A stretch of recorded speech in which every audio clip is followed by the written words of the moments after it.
हमने अपने इस एम्पिरिकल फॉर्मूले का यूज़ करके हाइड्रोजन एटम की स्पेक्ट्रल सीरीज़ को एक्सप्लेन किया।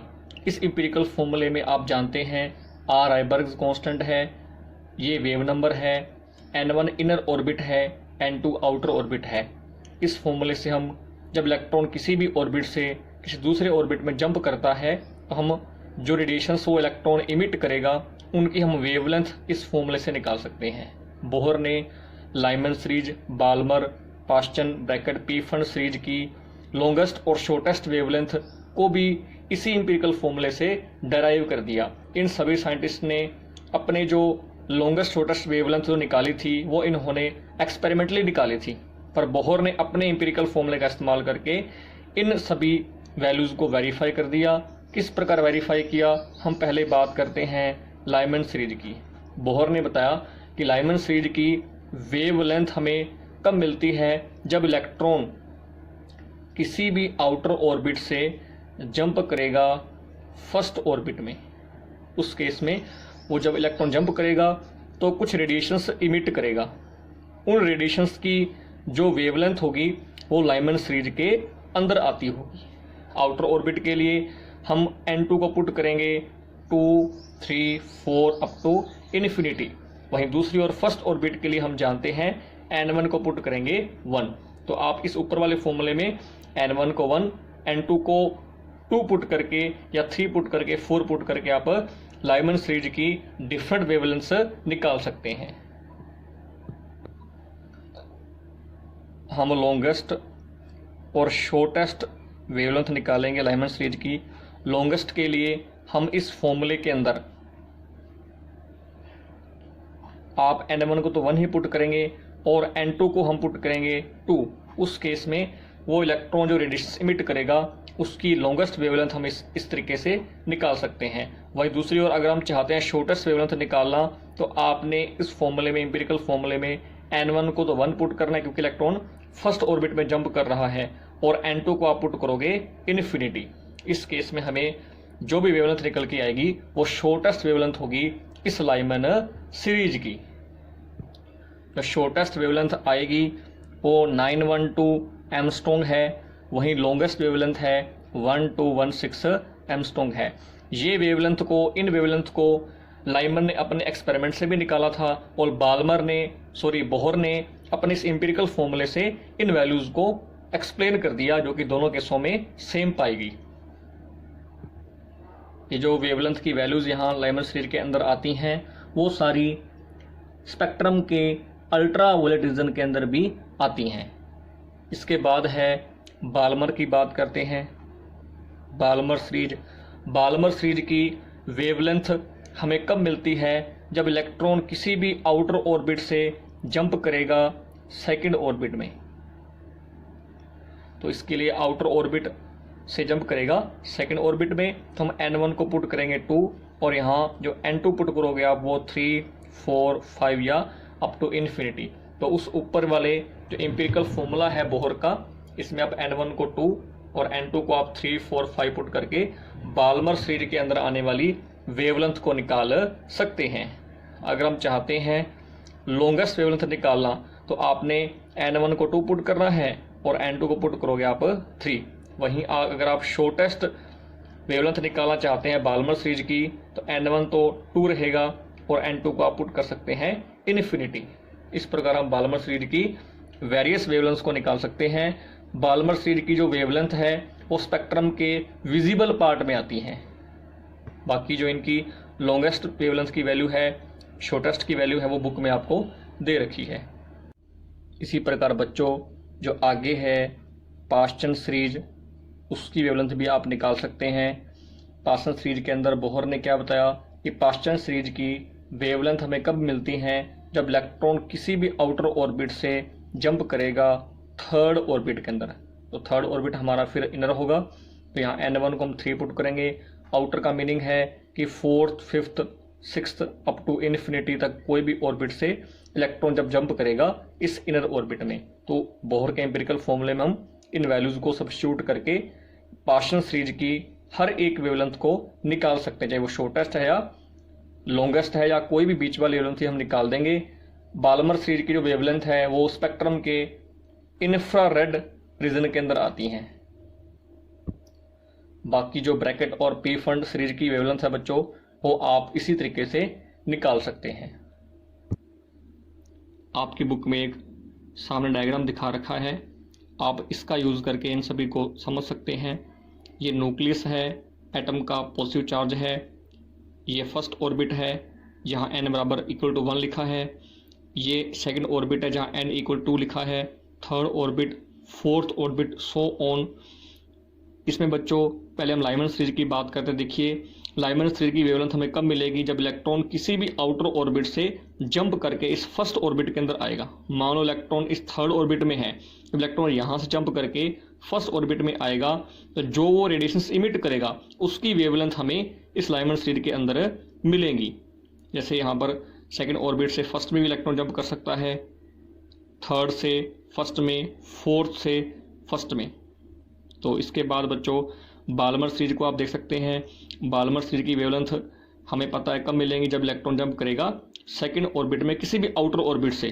तो ये सेकंड ऑर्बिट है, यहाँ इलेक्ट्रॉन जंप करेगा, ये थर्ड से सेकंड, फोर्थ ऑर्बिट से सेकंड, फिफ्थ ऑर्बिट से सेकंड। इस प्रकार हम बाकी सीरीज की भी वेवलेंथ समझ सकते हैं इस डायग्राम से, किस प्रकार इलेक्ट्रॉन जंप करेगा और किस प्रकार की रेडिएशंस वो इमिट करेगा।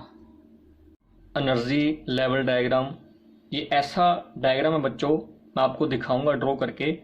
इस डायग्राम के अंदर हमने क्या किया हुआ है, ये डायग्राम किसी भी एटम में जो न्यूक्लियस के चारों ओर स्टेशनरी ऑर्बिट्स हैं, इन ऑर्बिट में जो इलेक्ट्रॉन रिवॉल्व कर रहे हैं उनकी टोटल एनर्जी को उस डायग्राम के द्वारा रिप्रेजेंट किया जाता है। तो इस प्रकार का डायग्राम जो किसी ऑर्बिट में रिवॉल्व करने वाले इलेक्ट्रॉन्स की टोटल एनर्जी को दिखा दे, रिप्रेजेंट कर दे, उस डायग्राम को हमने नाम दे दिया एनर्जी लेवल डायग्राम। इस डायग्राम के अंदर इलेक्ट्रॉन्स की टोटल एनर्जी को पैरेलल स्ट्रेट लाइन से रिप्रेजेंट कर रखा है प्रॉपर स्केल का इस्तेमाल करके। तो मैं डायग्राम आपको दिखाऊंगा, उससे पहले हम कुछ वैल्यूज की बात करते हैं कि किस ऑर्बिट में इलेक्ट्रॉन की कितनी टोटल एनर्जी है। जैसे हमने बच्चों यहाँ हाइड्रोजन एटम की बात की है तो फॉर्मूले में Z को 1 पुट किया है। ये फॉर्मूला हमने लास्ट लेक्चर के अंदर किया होगा। ये E यहाँ पर एनर्जी है, टोटल एनर्जी इलेक्ट्रॉन की जो किसी ऑर्बिट में nth ऑर्बिट में रिवॉल्व कर रहा है। इनकी अगर हम स्टैंडर्ड वैल्यूज को पुट करके सिंप्लीफाई करें तो E की वैल्यू हमें मिलती है -13.6 n स्क्वायर इलेक्ट्रॉन वोल्ट। अगर हम फर्स्ट ऑर्बिट की बात करें तो n को 1 पुट कर देंगे और E1 आएगा -13.6 इलेक्ट्रॉन वोल्ट। सिमिलरली अगर आपने n को 2 पुट किया, 3 पुट किया, 4 पुट किया तो ये सारी की सारी एनर्जी की वैल्यूज हैं। जैसे मैं E4 की बात करूं, E4 क्या है बच्चों, E4 टोटल एनर्जी है इलेक्ट्रॉन की जो फोर्थ ऑर्बिट के अंदर रिवॉल्व कर रहा है। और आप बच्चों देख रहे हो जैसे से n की वैल्यू बढ़ रही है वैसे वैसे ये 0 के पास होता चला जा रहा है। और जब n इनफिनिटी हम पुट करेंगे इस फॉर्मूले के अंदर, टोटल एनर्जी उस केस में इलेक्ट्रॉन की आ जाएगी 0। इसका मीनिंग जो इलेक्ट्रॉन है वो उसके पास एनर्जी 0 होगी, वो फ्री होगा उस न्यूक्लियस से, उस एटम से बाहर मूव करने के लिए। इस डायग्राम में बच्चों आप ये एक प्रकार का एनर्जी लेवल डायग्राम है हाइड्रोजन एटम का, इसको ध्यान से देखें। इसमें राइट हैंड साइड पर n बराबर 1 है, n equal to 2, 3, 4, 5, 6 up to infinity. ये बच्चों आपको नंबर ऑफ ऑर्बिट शो कर रहे हैं। छोटी क्लासेस के अंदर बच्चों आपने x और y एक्सिस पर कुछ ग्राफ्स ड्रॉ किए होंगे, बस वैसा ये ग्राफ है। इसमें ये लाइन जो आपको इंडिकेट कर रही है ये है एनर्जी इंडिकेट कर रही है इलेक्ट्रॉन वोल्ट के अंदर। इसमें नंबर शो कर रखे हैं 0, -1, -2, -3, -4, ये है -14 तक है। और राइट साइड के अंदर नंबर ऑफ ऑर्बिट्स हैं। जैसे बच्चों हमने n को जब 1 पुट किया तो एनर्जी कितने इलेक्ट्रॉन की फर्स्ट ऑर्बिट में, वो आई थी -13.6। वो कहाँ शो करेंगे हम उसको ग्राफ में, इस डायग्राम में 13 और 14 के बीच में शो करेंगे। तो यहाँ ये शो कर रखा है -13.6 इलेक्ट्रॉन वोल्ट। वहीं सेकंड ऑर्बिट में इलेक्ट्रॉन की हाइड्रोजन एटम में जो टोटल एनर्जी थी वो कितनी थी, -3.4 इलेक्ट्रॉन वोल्ट, और -3.4 3 और 4 के बीच में यहाँ शो कर रखा है। तो इन जो E1, E2, E3, E4 different orbit में जो इलेक्ट्रॉन्स की एनर्जी है उनको इस डायग्राम में इस प्रकार शो किया हुआ है। और यहाँ बच्चों लाइमन सीरीज को शो कर दिया। ये एरो के साइन क्या इंडिकेट कर रहे हैं कि लाइमन सीरीज की वेवलेंथ हमें कब मिलती है, जब इलेक्ट्रॉन जंप कर रहे हैं सेकेंड ऑर्बिट से फर्स्ट ऑर्बिट, थर्ड ऑर्बिट से फर्स्ट ऑर्बिट, फोर्थ ऑर्बिट से फर्स्ट ऑर्बिट। इस प्रकार बाल्मर सीरीज की वेवलेंथ हमें कब मिलेगी, जब इलेक्ट्रॉन जंप करेंगे थर्ड ऑर्बिट से सेकेंड ऑर्बिट, फोर्थ से सेकेंड, फिफ्थ से सेकेंड।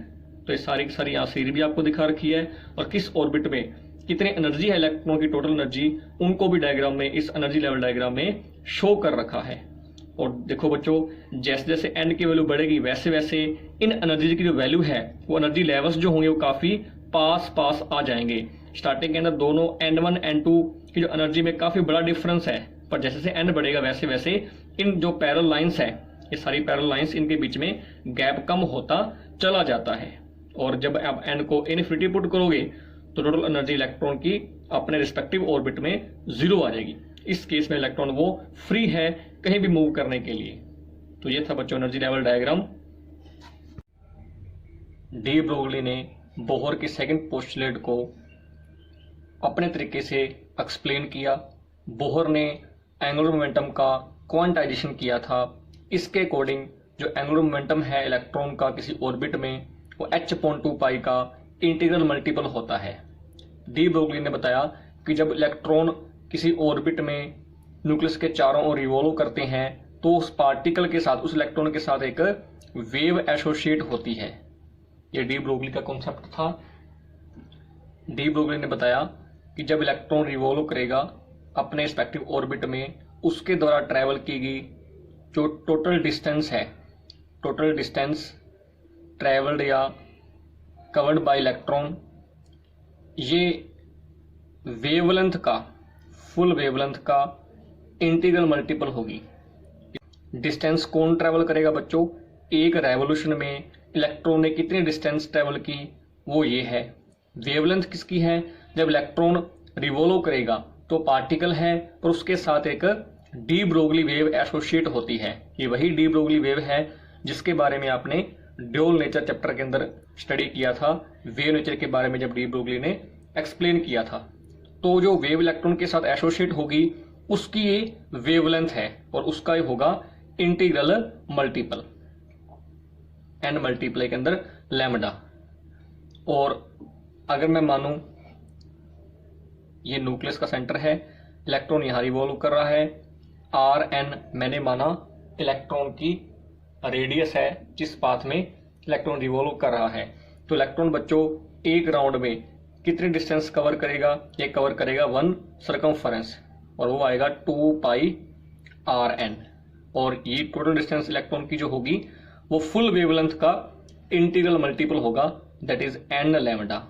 ये है डी ब्रोगली कॉन्सेप्ट के अकॉर्डिंग, जो कि डी ब्रोगली ने सेकंड पोस्टुलेट के बारे में बताया। और ड्यूल नेचर चैप्टर के अंदर भी हमने देखा था कि जब पार्टिकल ट्रेवल करता है तो उसके साथ एक वेव एसोसिएट होती है। उसकी वेवलेंथ का फॉर्मूला हमने जानते हैं, lambda is equal to h/p। यहाँ p मोमेंटम है जिसका फॉर्मूला है mv। यहाँ पर v n है किसी nth ऑर्बिट में इलेक्ट्रॉन की वेलोसिटी, m इलेक्ट्रॉन का मास है। इस लैम्डा को हम इस फॉर्मूले में सब्स्टिट्यूट कर देंगे। दोनों ही फॉर्मूलाज डी ब्रोगली ने बताए थे। तो यहां से अगर आप सोल्व करेंगे 2πRn is equal to n multiply h/mvn, यहां से हम क्रॉस मल्टीप्लाई कर लेंगे,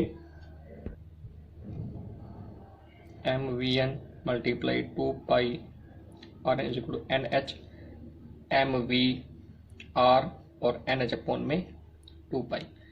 तो बच्चों ये क्या है, mvr ये इलेक्ट्रॉन का एंगुलर मोमेंटम है। ये क्या आया, ये h/2π का आया इंटीग्रल मल्टीपल। देखो हमने डी ब्रोगली ने अपने इन दोनों फॉर्मूलाज का यूज करके बोहर के सेकंड पोस्टुलेट को डेराइव कर दिया, एक्सप्लेन कर दिया। और क्या बताया कि जब इलेक्ट्रॉन रिवॉल्व करता है उसके साथ साथ एक वेव एसोसिएट होती है, और इस प्रकार एसोसिएट होगी कि उस इलेक्ट्रॉन द्वारा ट्रैवल की गई डिस्टेंस उस वेव की जो वेवलेंथ है उसका इंटीग्रल मल्टीपल होगी।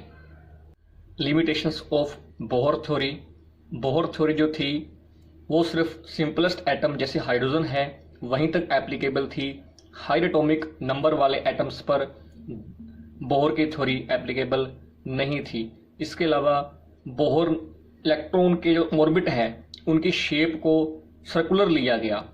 बोहर ने क्या माना कि इलेक्ट्रॉन जिन ऑर्बिट के अंदर रिवॉल्व करते हैं वो सर्कुलर शेप के हैं, जबकि इलिप्टिकल शेप के भी ऑर्बिट पॉसिबल हैं। तो इलिप्टिकल ऑर्बिट के बारे में बोहर की थ्योरी नहीं थी। बोहर की थ्योरी हाइड्रोजन एटम के जो स्पेक्ट्रल लाइंस हैं उनको फाइनली एक्सप्लेन नहीं कर पाई, उनके फाइन स्ट्रक्चर को एक्सप्लेन करने में अनेबल थी। इसके अलावा जो स्पेक्ट्रल लाइंस हैं उनकी इंटेंसिटीज के बारे में बोहर की थ्योरी ने कुछ नहीं बताया। जो वेव प्रॉपर्टीज हैं इलेक्ट्रॉन की उनको एक्सप्लेन करने में भी बोहर की थ्योरी अनेबल थी। इलेक्ट्रॉन की वेव थ्योरी को किसने एक्सप्लेन किया था? डी ब्रोगली ने। बोहर ऐसा नहीं कर पाया था। Excitation and ionisation potential. Ionisation energy के बारे में मैंने पहले बता रखा है, वैसा ही बिल्कुल ही है, ये आप खुद कर सकते हैं बच्चों। इलेक्ट्रॉन हम जानते हैं एनर्जी को गेन करके, एनर्जी का ऑब्जॉर्प्शन होने के बाद इलेक्ट्रॉन इनर ऑर्बिट से किसी बाहर वाले आउटर ऑर्बिट में जंप करते हैं। जब इलेक्ट्रॉन एनर्जी को गेन करके इनर ऑर्बिट से आउटर ऑर्बिट में जंप करें तो इसको हम क्या बोलेंगे? इलेक्ट्रॉन क्या कर रहा है? इलेक्ट्रॉन एक्साइट हो रहा है। इस प्रोसेस का नाम है एक्साइटेशन। और एटम को हम बोलेंगे atom is said to be in excited state. और ऐसा होने के लिए कितनी एनर्जी या कितना एक्सेलरेटिंग पोटेंशियल की जरूरत है उस इलेक्ट्रॉन को, ताकि वो इलेक्ट्रॉन उस एनर्जी को, उस पोटेंशियल को गेन करके इनर ऑर्बिट से या ग्राउंड स्टेट से किसी आउटर ऑर्बिट में एक्साइट हो सके। तो उस एनर्जी को हम बोलेंगे एक्साइटेशन पोटेंशियल, रेजोनेंस पोटेंशियल। तो यहाँ बच्चों एग्जांपल दे रखा है आपको, जैसे यहाँ E1 फर्स्ट शेल की एनर्जी है दैट इज -13.6 इलेक्ट्रॉन वोल्ट।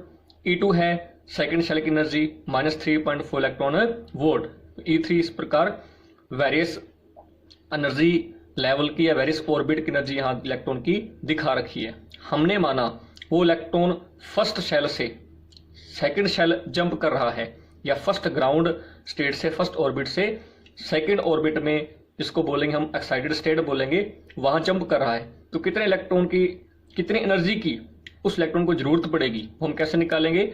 दोनों एनर्जी के बीच में जो डिफरेंस है, तो E2 माइनस E1, तो -3.4 में जब आप -13.6 माइनस करेंगे तो हमें क्या मिलेगा? 10.2 इलेक्ट्रॉन वोल्ट। तो ये किसकी वैल्यू बच्चों? ये वैल्यू है एक्साइटेशन पोटेंशियल की। ये वो एनर्जी है जिसकी इलेक्ट्रॉन को जरूरत है ताकि वो ग्राउंड स्टेट से या फर्स्ट ऑर्बिट से सेकंड ऑर्बिट में जंप कर सके, एक्साइट हो सके।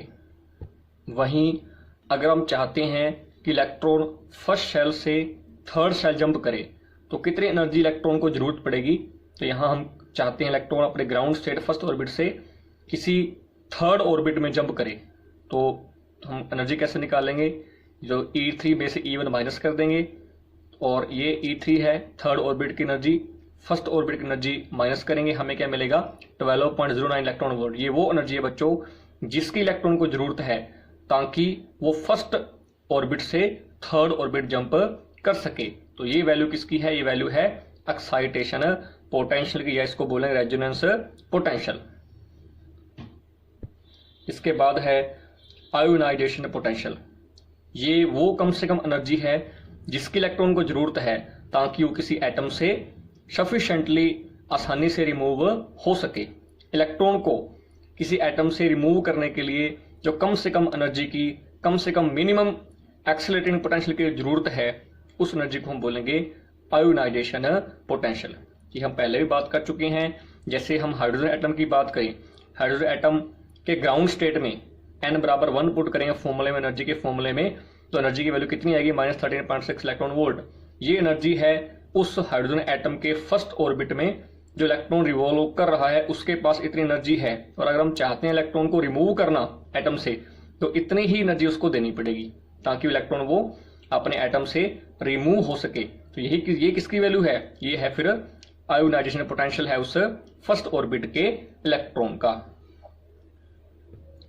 यहां तक बच्चों आपका चैप्टर ये लगभग एटम्स कंप्लीट हो चुका है। इसको आप अच्छे से रिवाइज करें